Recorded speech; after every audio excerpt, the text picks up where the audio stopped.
What's up guys? Our parakeet in our backyard farm. So what's up guys? I hope rats will not invade the the aviary, mini aviary. So I hope also that we can have our bigger space or bigger location.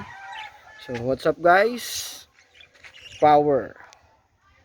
Soon we are going to have different kinds of content also related to this budgie or parakeets. Content shorts, YouTube shorts, and so on and so forth. Power!